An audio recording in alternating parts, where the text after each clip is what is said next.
I got back into Pokemon Go thanks to Mickey Mouse. So just like everybody else, we started playing when the game came out in 2016.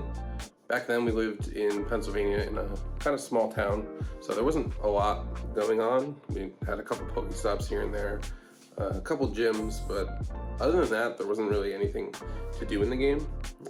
So we dropped off, and then I kind of picked it back up here and there. Anytime they would announce a new generation of Pokemon added, we would check it out again. We didn't have enough Pokestops and gyms to keep our items stocked up, so there were points in the game where we literally could not catch anything, and we'd have to leave and find Pokestops to spin and to play the game more. We had a lot of fun going and finding new Pokemon, made some good friends, and I even lasted long enough to see the raids come out, but when the raids first came out, you couldn't do them by yourself, so it was really hard to get excited for all these legendary Pokemon that were being added, but I literally could not access them. I kind of just stopped playing because there was nothing to do besides catch the Gen 2 Pokemon that were just added. We moved from Pennsylvania to Texas, and it was a little bit better. We lived outside of Austin, so there were definitely some more spawns because we were closer to the city. More activity, but still same thing.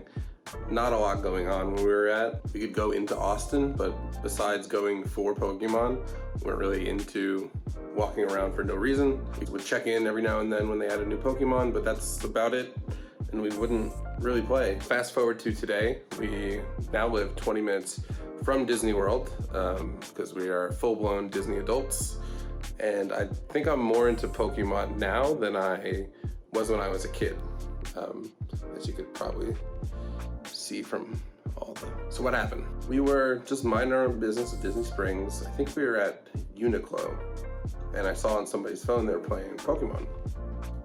So I said to Jess, oh hey, I bet it's really cool here.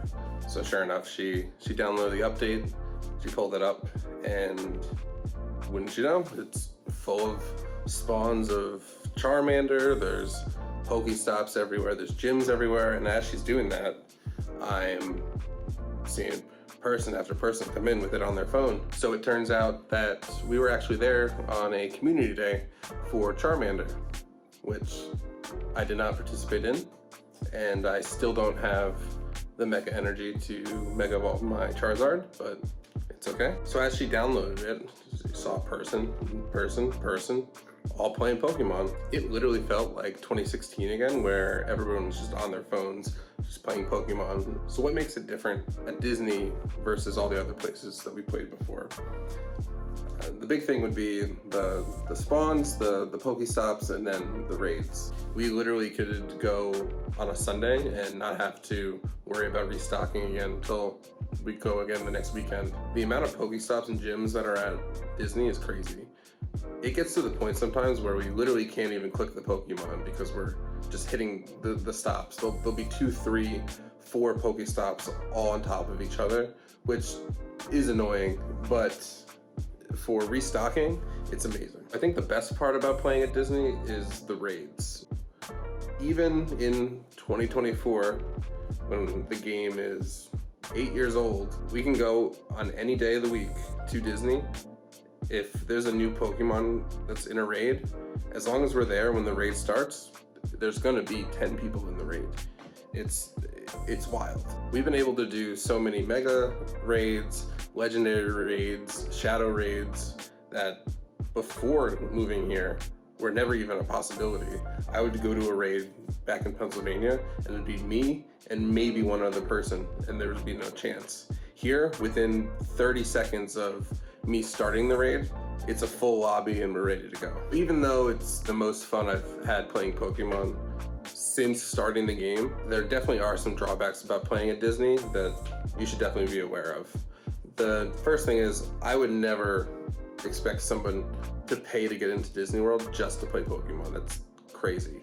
It's like $200 a day tickets. You can go to Disney Springs, it's just as busy, there's just as big of a community that just meets at Disney Springs, and you'll have an amazing time. We've also tried some of the hotels, and while the hotels do have a lot of Pokestops because there's amazing statues and cool things to look at that people have turned into Pokestops.